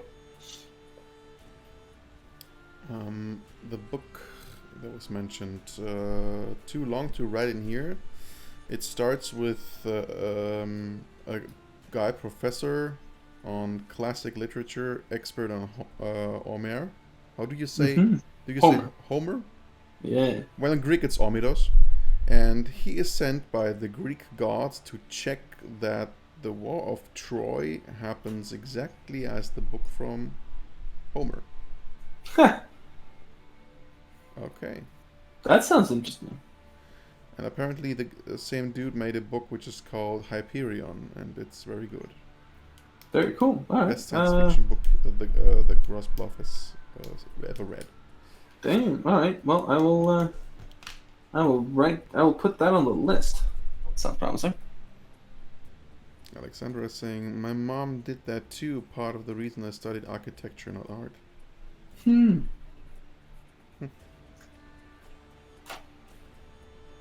It's funny. Like I know quite a few architects who ended up in architecture but wanted to be in art school. But I also know a bunch of artists who wanted to get into to architecture school but could never get their grades up, so they ended up doing art.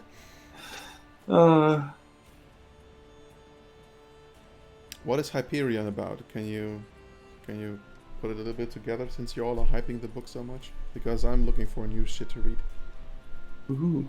Yeah, I've thought about reading the Witcher books again. Dude, you should read Severian of the Guild. I need someone. I mean, I have, but yeah, it'd be cool to see your opinion. It is a really ridiculous book. What is that? What did you call it? It's the book I'm reading right now. It's one of the best books I've ever read, but it's ridiculous.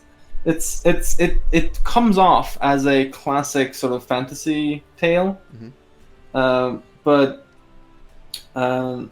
it's written by this guy Gene Wolfe, who was Neil Gaiman's writing teacher for a while, and it's really great. It's it's a classic fantasy tale, except the main character is a professional torturer, and he is an absolute asshole, and he tells the story in sort of part in medias res and part hindsight, and he keeps informing you as reader that he never forgets anything and he has perfect memory, but then he forgets things and has imperfect memories.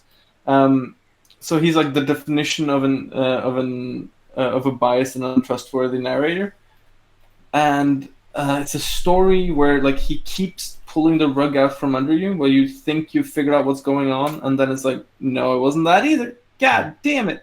And in the meantime, you start understanding that this world, it's like it's a dying Earth novel, so it's like way in the future, and it's like the conceit of the book is that Gene Wolfe himself had done time traveling, and that he never wrote this book. He just heard it from the guy himself, Severian, and he was trying to sort of write it down. But this is so far into the future that there are things that we as current day writers can't understand.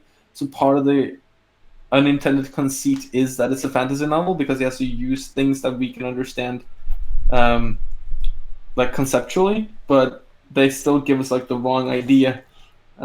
It's really clever, and it's incredibly deeply written, and it takes a lot of analysis, and it's a strange book, but it's great to read because it gives you like an understanding of like, oh shit, fantasy can be this, or science fiction can be this too, you know. Can you hack the title and the author in the chat? Yeah, it's a 4-book quadrilogy, Severian of the Guild. And he has this magic gem called the Claw of the Conciliator. And the thing is, like, it is sci-fi and fantasy kind of both in one. And you always kept a little bit on your toes on, like, what is sci-fi and what is fantasy here? And is it the same thing? Because sometimes he will go on for long times about something you're sure is just magic. And then he'll use, like, one sentence and you'll be like, what? It was a fucking TV? What the hell? You know? So it's a very, very strange book, but I love it, and it's like if you can get through like 2 chapters in a day, you'll be real happy with yourself because you often have to go back and like reread pages and be like, what the hell did I just read? What the fuck was that? Got a question. How long? The question for me is how much longer? Oh, yeah, we should be done by now. Give me 5 more minutes. Okay, then it's not the last question. I've tried your painting process and just can't get good results. You're a cheater. I lay in flat colors the shadow and think about edges and form and then lay in light, but my results suck. I love the clear detail look you have, but mine ends up really painterly and not as clear as I end up trying to paint to save it, as it doesn't look good after I have put the shadows and light in. How would you suggest approaching this process? So you have to be really, really on your toes when it comes to the contrasts, especially with the value relationships. And you have to have previous intent before doing anything, really. So I get what you mean. Like, it's hard to control the contrasts, and so you can end up with something that feels weirdly painterly when what you wanted was something clear and non-messy. And all I can say is, like, never be afraid to admit that you fucked up and go back and, like, you have to take the time to make the line art clear and really sort of kind of clean it up continuously up until the point where you commit to it. Same goes for the shadows. Like, you have to just take the time to be clean up until the point where you smack it all together, and then you allow yourself to paint on top. And also, it's okay to just say, you know, like, this is as far as I'm going to take it, because there are things that are like too finicky to get into now. But yeah, no, it can be a bit of a difficult one to figure out. But I think the key sort of mindset to be in is to analyze what you're trying to do. So if you're trying to lay in light, then, you know, have one light source on one layer and another light source on another layer, and then don't mix them up so that you don't end up with like overworking one layer and trying to do too much in one layer mode, because then you'll inevitably start getting pretty messy. But it's a practice thing too. Like, it takes some work to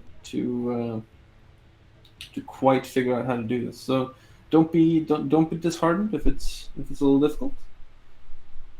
And, you know, like, feel free to, I mean, on site, you know, feel free to join the Patreon. We're going to be doing sort of paint over things, and I would love to see the result. Maybe I could give you some feedback. So yeah, you know, like, it's hard to specifically give feedback on that when I haven't seen the work in question. But from having worked like this for a while, I can tell you that it does take some getting used to. Have you ever read The Gentleman Bastards by Scott Lynch? No, is that the one that the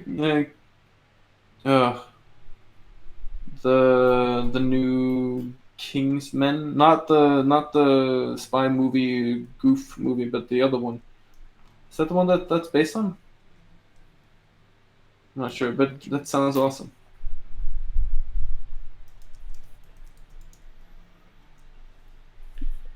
Joining the Patreon is 100% worth it. Honestly, the best content out of all the other ones I've joined so far. Oh, damn! Who said that? Setail! Thanks, man. That was very nice. We're planning to do so much more. We've been feeling kind of on the back foot for a while when it comes to the Patreon, so we're trying to sort of get it up to the point that we wanted. But yeah, even with being a 2-man operation, we're both doing it like beside other work as well. So we're kind of pushing as hard as we can. But that's oh, dude, that was so nice. Thank you. Oh man, there's a tear in my eye. You made me a happy man. if I might chime in, there's a lot of stuff coming, and it takes a while to build this up. So you gotta trust on the potential on that regard, because there haven't been many posts lately, but we made a lot of posts before that, and there will be a lot of posts after what is going on now, and it will be worth it. I can promise that. Hell yes. I mean, we basically had Patreon posts almost every day, or maybe like 5 a day, because we are posting older stuff. But everything is moving, because you mentioned sometimes also the overpainting things, and that you want to join this, and it's worth it. The plan is to at some point to have enough people to make a Discord server happen. A stream that is entirely for the Patreon users, which will be full of overpainting and direct feedback on your work, and of course the last instance would be the mentorship program. Yeah.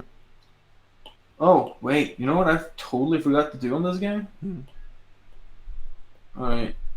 Oops. I totally forgot to do scars. Man, we gotta have some quick scars. Okay. Let's do that. On Gerald or on No, on him? Geralt is dead. He doesn't need it. I mean, Geralt. Geralt is dead. Yeah. I'm sure Geralt is fine. Geralt. Yes. You know, the famous Witcher, Geralt of Trivia. Of Trivia. Of Trivia. Yes. Barrel of Trivia.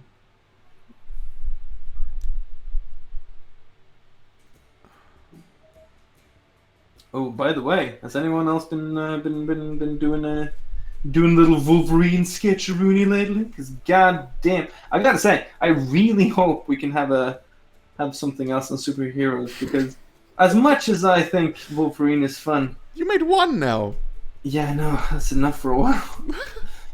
Man, I'm all for getting out of my comfort zone from time to time, but I didn't make it easy for myself either, and I kind of went like, fuck it, who needs technique? Let's just like have some fun, which does not pay off. I figure this out every time I do it, but you know, I still got to do it. So I just kind of jumped into it, and it's a bit of a mess, and it's kind of starting to clear up now. But Jesus, maybe the best approach would be to make when Wolverine is posted, to ask for more suggestions, and the poll is basically you picking out the best suggestions. How about that? Yeah, but I like people being involved too. I'm not gonna like they comment with suggestions and you pick them. Yeah, that's true. Yeah, you can do that. That's involvement. We can see. We can. No. I mean, yeah. We'll see. Eternal is saying, give Gambit some love. Gambit. Okay. I gotta say, I understand people have love for a lot of these characters, but isn't he just a guy who throws freaking cards? No, he can put energy in all kinds of objects. He just picked cards. Really? I thought that was like a... What's it called? I thought that was like a League of Legends character. No, he's basically he can energize a lance or a sword if he wants to. She's just energize a machine gun.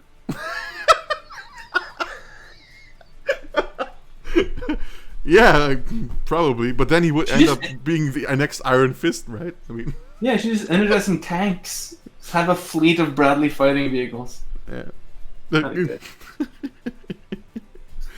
He could energize the claws of Wolverine. Yeah, see, now we're talking. That's some share the power, socialist style, socialist superheroes. Mm-hmm. Hell yeah, that's what I'm all about. The Marksman, communist man. Oh man, did you see that they're making a superhero TV series now with the Superman in Soviet Russia thing? Oh really? The Red Sun? Yeah, boy. Oh really? Yeah, I heard that somewhere. I can't remember where, but I really hope that comes out because that would be amazing. I saw the trailer for Brightburn. What's and that? Do you know what that is? Nope. No, like it's basically a horror movie, and it's like, what if Superman figured out he had powers and went batshit crazy and killed everyone? Well, that's gonna be as a kid, you know. and that looked in the trailer. It looked great, but everybody who saw the movie was like, "What the fuck is this?" It was supposedly very bad. You know what? I could do without some superhero movies for like give me like 4 years without superhero movies. I'd be very happy, I think. But I will say, Endgame, that wasn't bad. That was pretty fun. Though I would have liked it if there was like formation fighting with superheroes. That would have been great. Like if there was actual battlefield tactics going on, that would have been cool. You mean different than in the final battle in Game of Thrones? Okay, we don't have time. I will take this up with you next time. I knew it. Oh man. What is it with D&D and frontal cavalry light charges? Yeah, what's it with catapults in front of walls? Yeah, I mean, you know. Yeah, we saw the thing, my wife and me, and while we watched it, we were like, "What the fuck is happening? Why are they?" But yeah, it doesn't make any sense. I was hoping that like those catapult shots were gonna like set up a giant like. Since I honestly thought, I just realized I forgot to light the sword, and like the Dothraki. But yeah, I really thought that they were like setting up something cool, and because it's shown us that they've been building the fire trench in front of Winterfell, I really thought that they had built one further out, and that the catapult shots were gonna set off like a giant fire trap, and that the Dothraki would like ride around it or something. I remember once. Oh man, yeah, let's not get sucked into it. It's a dark, deep pool of despair. You know, guys, if you want to see a movie with some kick-ass battlefield action, you should see Waterloo, the old fucking Napoleonic movie. No. That shit was dope. Was it 20,000 Polish reserves, like real life Polish soldiers in getup? Shit was awesome. That's longer than 5 minutes, by the way. Yeah, I know. Time's not my... It's okay. It's not like we are on schedule or something, or that I have anything else to do. Oh, I'm sorry. It's fine. I promise. This is always the problem with rendering, is that like planning on rendering is difficult because you have to you should always take time between like your setup work, like I've been doing up to now, and then like rendering. Rendering should start after like at least a day away from the painting, so you have time to like see it with fresh eyes, and then blah blah blah. So yeah, I'm rushing, but yeah. Like I'm telling every artist, and I'm also telling you, you gotta make sure it is perfect, otherwise people will laugh. Yeah, exactly. You know, we don't want to be shamed in front of the people. You know this. You're Greek, for God's sake. What does this have to do with anything? We don't want to be shamed in front of the polis. What the fuck? They will throw us out of Athens. They will make us drink hemlock for corrupting the youth. Mm-hmm. That was an Aristotle joke. Hmm. Well, it wasn't Aristotle who was forced to drink it. Wasn't it? Was it Socrates? Yeah. Oh, I thought it was Aristotle. Oh God! Oh God! You made a mistake! Oh God! Hey, well, I make mistakes all the goddamn time. And not with me. Well, wait, what happened to Aristotle then? Best day ever. Seriously, I gotta figure it out. Maybe I was wrong. So Did he just croak? Yeah. Shame. Shame. Wikipedia death. Where is it? Spiridon is just trying to burn me because I burned him earlier. All the time. It's just a true flame war at this point. Mm-hmm. It's you can call this stream Vietnam from now on because we're straight up napalm and sorry. That was apparently he didn't die. Oh, then what? Death. There it is. So it says, nach dem Tod Alexander des Großen, 323 vor Christus, setzten sich in Athen und anderen griechischen Städten Jawohl, geschnitten Himmelswitz! antimakedonische Kräfte durch. Delphi widerrief ein Aristoteles verliehenes Ehrendekret. Alright, if you're gonna read in hit, then, keep it to yourself. Sorry.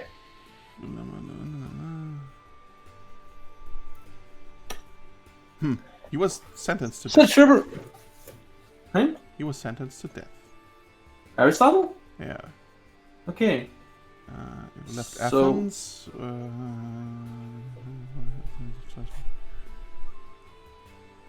He went to Chalkis, to the house of his mother, and there he died. So Oh, okay. that's it. Yeah, it's a fun thing when you actually start reading about. It was German Noodle. He's a German now. He's like the Prince Philip of Germany. He gave up his glorious Greek inheritance just so he could marry the woman he loved and get Well, the throne. Greek had a German king at some point. Huh? Greece had a German king at some point. Yeah. So Who didn't? it's okay, right? Yeah, I'm sure it is. But what I was saying was, it's the funny thing about like reading about Athens, because like, oh, home of philosophy and there, and it's like they killed them all. They fucking like they threw out poor Epicurus. They apparently exiled Aristotle. They had Socrates kill himself. Only Plato, because he was a fucking prick, did they let live there. Dude, Plato is so weird when you start reading him. It's like, you can so understand where yeah, he had... Have you read The Republic? Mm-mm. It is...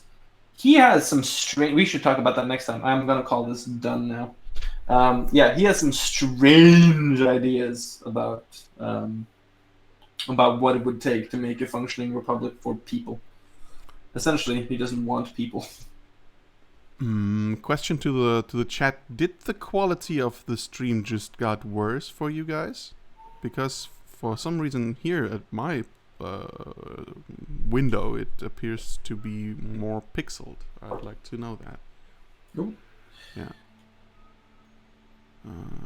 Looks good to me. Okay, weird. Maybe it's just on my end. Maybe my download rate is weird. Alright, guys and gals. It suddenly went a bit German, I noticed. Oh, come on. Yeah, that is the comment of the day. Whoever wrote that, it just went a little bit, just swung a little right. Yeah. So you're done?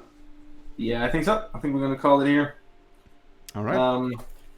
And then have a think for next time, people. See what you wanna explore.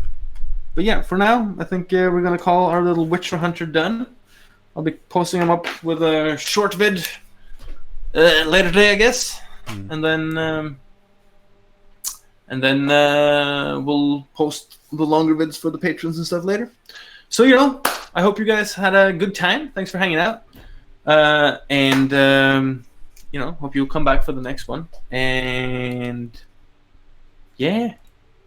Oh, and for absolute self-serving reasons, please join the Patreon. We're gonna be doing some fun things on there, and it facilitates doing more of these things as well. So thanks for joining. Thanks for asking questions and having a good time, and being nice to one another. Be excellent to everybody, and thanks so much. This was a really good time. And bye from me too. Bye.